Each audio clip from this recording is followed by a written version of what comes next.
భక్తి అనే దానికి నిర్వచనం ఏంటి చెప్పండి? అన్ని మతాల వారిని అడుగుతున్నాను నేను. భక్తికి నిర్వచనం ఏమిటి? భక్తి అంటారు కొందరు, ప్రార్థన అంటారు కొందరు, నమాజ్ అంటారు కొందరు. ఇంకొన్ని మతాల్లో ఇంకేవో ప్రక్రియలు ఉంటాయి. ఏ ప్రక్రియ అయినా సరే వాళ్ళు ఎవరిని దైవంగా భావిస్తున్నారో ఆ దైవాన్ని సంతోషపరచడము, ఆ దైవాన్ని సంతృప్తిపరచడము మన పూజలు లేదా ప్రార్థనల ద్వారా, లేదంటే ఆ దైవాన్ని పొందడానికి ప్రయత్నం చేయడం, అంటే ఆధ్యాత్మిక సాధన చేయడము. ఏ మతంలో వారికైనా సరే దేవుడి మీద నిష్ఠ ఉంటే ప్రయోజనం అదే కదా. వారు ఆరాధించే, లేదంటే వారికి ఎవరైతే దైవము అనే భావన ఉందో ఆ దైవాన్ని పొందడము, అవునా కదా? ఇంతకు మించి అయితే ఏం లేదు కదా. మరి ఈ నిష్ఠ, ఈ శ్రద్ధ, ఈ విశ్వాసము లేదా ఈ గురి ఎలా కుదురుతుంది? బలవంతం చేస్తే కుదురుతుందా? బలవంతంగా మత మార్పిడులు చేస్తే కుదురుతుందా? భక్తికి నిర్వచనం ఏంటో తెలుసా? ప్రేమ. భక్తికి నిర్వచనం ప్రేమ. ఏ మతంలో అయినా సరే ఆ ప్రేమ లేకుండా బలవంతంగా మతం మారు అనేసి వేధిస్తున్న వాళ్ళు ఎవరైనా ఉన్నారంటే ఆ వేధించేవాడికి దైవం గురించి ఏమాత్రము తెలియదని, దైవం గురించి అసలు శ్రద్ధ లేదని, వాడు ఎప్పటికీ దైవాన్ని పొందలేడు అని అర్థము. అది మహాపాపం కూడా. ఇంకొకళ్ళను వంచి వేధించి మా మతంలోకి మారతావా మారవా అనేసి బలవంతపు మత మార్పిడి చేయడం భారతదేశంలో బ్రతుకుతున్న భారతీయులందరికీ ఇది చట్టరీత్యా నేరం కూడా. బలవంతపు మత మార్పిడులు, బలవంతంగా ఎవరి మీద ప్రేమ పుట్టుకురాదు. ఈ మధ్యకాలంలో మనం చూస్తూ ఉన్నాం, కొన్ని సినిమాల్లో చూస్తున్నాము, సమాజంలో కూడా చూస్తున్నాం అనమాట. ఒక అబ్బాయి కాలేజీ చదివే అమ్మాయిని వేధిస్తాడు, నన్ను ప్రేమించు పెళ్లి చేసుకొని వెంటపడతాడు. ఆ అమ్మాయికి ఏమో ఇష్టపడతాడు అనమాట.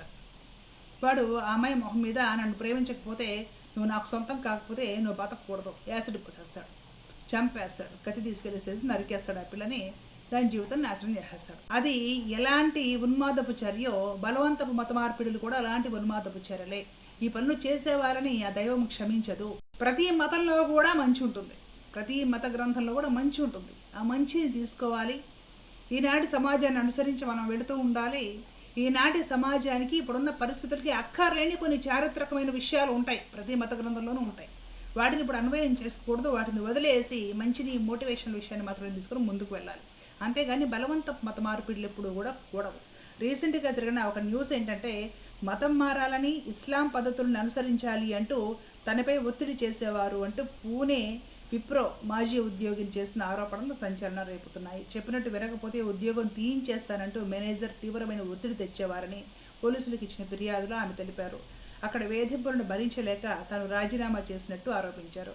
ప్రస్తుతం బెంగళూరులో ఉంటున్న బాధితురాలు తన మహిళా బాస్పై పోలీసులతో పాటు మానవ హక్కుల కమిషన్కు కూడా ఫిర్యాదు చేశారు. మత విశ్వాసాల కారణంగా నన్ను సీనియర్ మేనేజర్లు, టీం లీడర్లు లక్ష్యంగా చేసుకున్నారు. ఇస్లాంలోకి మారాలని, ఆ మత పద్ధతులకు కట్టుబడాలంటూ ఒత్తిడి చేసేవారు. మతం మార్చుకోకపోతే ప్రతికూల నివేదికలు పై అధికారులకు పంపి నన్ను ఉద్యోగం నుంచి తొలగిస్తానని మా మేనేజర్ బెదిరించేది. అలాంటి వాతావరణంలో మానసిక వేధింపులను తట్టుకోలేక నా ఉద్యోగానికి రాజీనామా చేశాను అని ఆమె తన ఫిర్యాదులో పేర్కొన్నారు. తాను 2019-2025 మధ్య పూణే క్యాంపస్లో పనిచేస్తున్నట్టు తెలిపారు. ఆమె ఫిర్యాదులోని అంశాలను నిశ్చితంగా పరిశీలించడంతో పాటు పూణే విప్రో కంపెనీ అంతర్గత వ్యవహారాలపై దృష్టి సారించినట్లు పోలీసులు తెలిపారు. ఆమెకు న్యాయం చేయాలంటూ జనజాగృతి సమితి పూణేలో ప్రెస్ మీట్ ఏర్పాటు చేయడంతో ఈ వ్యవహారం మరింత వేడెక్కింది. అయితే తమ కంపెనీలో వివక్ష, వేధింపులకు తావు లేదని విప్రో అధికార ప్రతినిధి తెలిపారు. పోలీసులకు పూర్తిగా సహకరిస్తున్నామని, వారు అడిగిన వివరాలని అందించామని పేర్కొన్నారు. ఇదిలా ఉండగా నాసిక్ టీసీఎస్ వ్యవహారంలో వివాదాస్పద మత గురువు జాకిర్ నాయక్ పేరు తెరపైకి వచ్చింది. పాకిస్తాన్కు చెందిన ఇస్లామిక్ మత గురువు తారిక్ జమీల్, భారత్కు చెందిన జాకిర్ నాయక్ల వీడియోలను చూడాలని తనపై ఒత్తిడి చేసేవారంటూ బాధితురాలు ఇచ్చిన వాంగ్మూలాన్ని పోలీసులు ఛార్జిషీట్లో పేర్కొన్నారు. ఇస్లాంను అనుసరిస్తే మానసిక ప్రశాంతత చేకూరుతుందని నిందితులు ఆమెకు చెప్పేవారని పోలీసులు అందులో తెలిపారు. ఇదండి విషయం. విప్రో కంపెనీలో జరిగింది ఇదంతా కూడా. ఇస్లాంను వీడు నిజంగా అనుసరిస్తే వీడికి మానసిక ప్రశాంతత చేకూరేది. వీడు అనుసరించలేదు కాబట్టి వీడు ప్రశాంతంగా ఉండకుండా, ఎదురు ఎంప్లాయీస్ని ప్రశాంతంగా ఉండనివ్వకుండా వాళ్ళని వేధించి ఇస్లాంలోకి మారండి అని వేధించేవాడికి మానసిక ప్రశాంతత ఉంటుందా? మరి ఇస్లాంని అనుసరిస్తే మానసిక ప్రశాంతత ఉంటుంది అనుకుంటే వీడికి మానసిక ప్రశాంతత లేదు అంటే వీడు అనుసరించడు, ఎదుటి వాళ్ళని మాత్రం మీరు అనుసరించాలి అనేసి ఫోర్స్ చేస్తాడు. ఫోర్స్ చేసి వీడు ఏదైనా ఖురాన్లో ఉన్న మంచి విషయాలు చెప్తున్నాడంటే అవి చెప్పట్లేదు. అక్కడ మీరు గ్రహించాలి ఎలాంటి ఉన్మాదులు తయారవుతున్నారో. పాకిస్తాన్ గురువుల బోధనలు విని వాళ్ళ వీడియోలు చూడు అనేసి ఫోర్స్ చేస్తున్నాడంట. ఇలాంటి వెధవల వలన నిజమైన ముస్లిం సోదరుల వలన ఉంటే వాళ్ళ పరువు కూడా పోతుంది. ఇలాంటి విషయాలనే చాలా పెద్దగా చూపించేసేసి కంప్లీట్గా ఈ ముస్లిం వ్యవస్థ పైననే ఒక ద్వేషం పెరిగేలాగా కొందరు జనాల్ని భారతదేశంలోనే రెచ్చగొడుతున్నారు. ఇప్పుడు ఈ విధవ ఎవడైతే ఉన్నాడో ఈ విధంగా ఫోర్స్ చేసేవాడు, పుట్టింది భారతదేశంలో, తినే తిండి ఇక్కడది, తాగే నీళ్ళు ఇక్కడ నదులవే, బ్రతకాల్సింది ఇక్కడే, డబ్బు సంపాదించుకోవాల్సింది ఇక్కడే, పెళ్ళాం ఇక్కడే, పిల్లలు ఇక్కడే పుడతారు, చస్తే పాతి పెట్టేది కూడా ఇక్కడే, గోరీ కట్టేది కూడా ఇక్కడే, ఇక్కడున్న మసీదుల్లోనే నమాజ్ చేస్తాడు. అవునా కాదా? వీడికి కావాల్సింది పాకిస్తాన్లో ఉండే మత గురువులు కావాలంటే వేదవకు కావాల్సింది. దీన్ని ఏమంటారు? పక్కా ఉన్మాదం అన్నమాట. కర్మం ఏంటంటే చాలామంది నిరుద్యోగులైన, నిరక్షరాస్యులైన, పేదరికంలో ఉన్న ముస్లిం మగపిల్లల్ని, కాస్త యంగ్గా ఉన్న యంగ్ జనరేషన్ పిల్లల్ని, వాళ్ళలో ఆవేశం ఎక్కువగా ఉంటుంది, ఆలోచన తక్కువగా ఉంటుంది కాబట్టి ఈ పాకిస్తాన్లో ఉండే జాకిర్ నాయక్ ఇత్యాది ఇంకొందరు మత గురువులు ఎవరైతే ఉంటారో, లేదంటే ఇంకొందరు ఉగ్రవాదులు, వాళ్ళకు సంబంధించిన వీడియోస్ చూపించడము, వాళ్ళకి సంబంధించిన వాట్సాప్ గ్రూప్లో జాయిన్ చేయడము, ఇన్స్టాలో యాడ్ చేయడం, ఇలాంటివన్నీ చేసి వాళ్ళకి కాస్త ఆర్థికంగా సహకరించి దేశ వ్యతిరేకతను పెంచి పోషించి, పాకిస్తాన్ పట్ల ప్రేమను పెంచి పోషించి వాళ్ళని ఉగ్రవాదులుగా తయారు చేయడమే కాదు, మిషన్ గన్స్ లాంటివి ప్రమాదకరమైన మారణాయుధాలు ఎలా వాడాలో కూడా ట్రైనింగ్ ఇస్తున్నారు. చాలామంది ముస్లిం పేరెంట్స్ కూడా తమ పిల్లలు ఇలాంటివి నేర్చుకుంటున్నారు, ఇలాంటి భావజాలానికి అలవాటు పడుతున్నారు, ఇలాంటివన్నీ చేస్తున్నారన్న విషయాలు కూడా తెలియడం లేదు. పోలీసులు ఇంట్రాగేట్ చేసేస్తే ఆ విషయాలే వెలుగులోకి వస్తున్నాయి. ఏదో పని చేసుకుంటున్నాడు, బయటికి వెళ్ళి బతుకుతున్నాడు అనుకుంటున్నామే కానీ ఇలాంటివన్నీ చేస్తున్నాడు అన్న విషయం మాకు తెలియదు అని. ఇంకా దరిద్రం ఏంటంటే ఇలాంటి భావజాలంలోకి మగపిల్లల్ని ప్రేరేపించడం కోసము కొందరు ముస్లిం మహిళలకు కూడా డబ్బిచ్చి వాళ్ళని కూడా వాడుకుంటున్నారు. రీసెంట్గా విజయవాడ కేసులో ముస్లిం మహిళలు కూడా కొందరు బయటకు వచ్చారన్నమాట. వాళ్ళకి డబ్బిచ్చి ప్రోత్సహిస్తుంటే వాళ్ళు ఆ డబ్బులు ఇంకొంచెం ఇచ్చేసి మగపిల్లలని ఉగ్రవాదం వైపుకి ఆకర్షించే విధంగా ప్లాన్ చేస్తున్నారు. ఎవడో పాకిస్తాన్లో గొట్టంగాడు వాడెవడో ఏదో వాగితే ఆ వీడియోలన్నీ తీసుకొచ్చి ఎంప్లాయీస్ మీరు వినాలి, మీరు ఇస్లాంలోకి మారాలి, లేకపోతే మీకు ప్రమోషన్లు ఇవ్వము, మీ గురించి తప్పుగా పై అధికారులు చెప్తా, మిమ్మల్ని జాబులో నుండి తీసేపిస్తామనేసి వేధింపులు చేయడం ఎంతవరకు సబబు?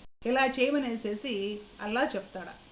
ఇలాంటి పనులు చేయమని మహమ్మద్ ప్రవక్త గారు చెప్పారు. అంటే ఏంటంటే పాలు దాగి రొమ్ము గుద్దే చేష్ట అనమాట. ఎవరు అన్నం పెడతారో వాళ్ళ చేయి నరికే చేష్ట. నువ్వు ఏ పవిత్ర భూమిలో బ్రతుకుతూ ఉన్నావో ఆ భూమికే ద్రోహం చేయమనేసేసి ఏ దేవుడైనా చెప్తాడా?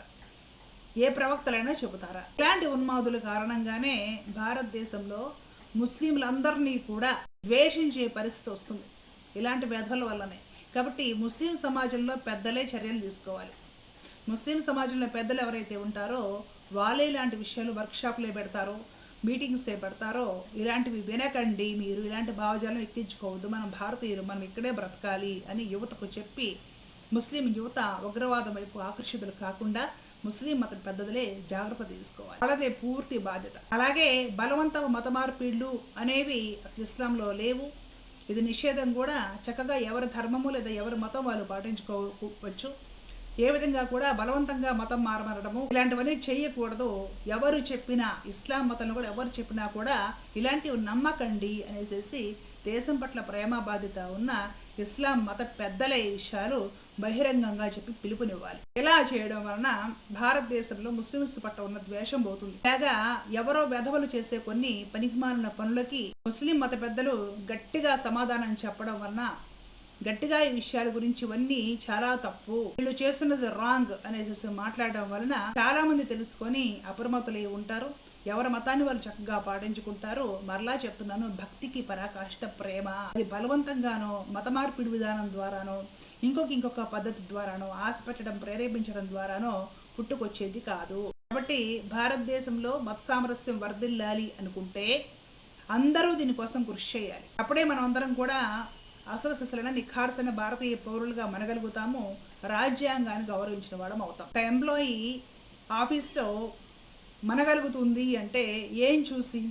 చక్కగా పని చేయడం ద్వారా, ఆ పనిలో మంచి టాలెంట్ చూపించడం ద్వారా, ఆ విధంగా వాళ్ళ కంపెనీకి మంచి లాభాలు ప్రయోజనాలు చేకూర్చడం ద్వారా ఇవన్నీ కూడా మనము ఒక పరిధిలోకి తీసుకోవాలి. పరిధులు దాటిపోయి మతం మారితేనే ప్రమోషను, మతం మారితేనే ఉద్యోగంలో ఉంచుకుంటామనేసేసి వేధింపులంత వరకు సమంజసము. వాళ్ళ స్కిల్స్, వర్క్ చేయడంలో వాళ్ళ టాలెంట్, వాళ్ళ యోగ్యత, ఇది కదా పరిగణలోకి తీసుకోవాల్సిన విషయం. కాబట్టి ఇలాంటి ఉన్మాదుల గురించి ముస్లిం మత పెద్దలే గట్టిగా మాట్లాడడం వలన ప్రజలు ఇంకా కూడా అప్రమత్తులవుతారు.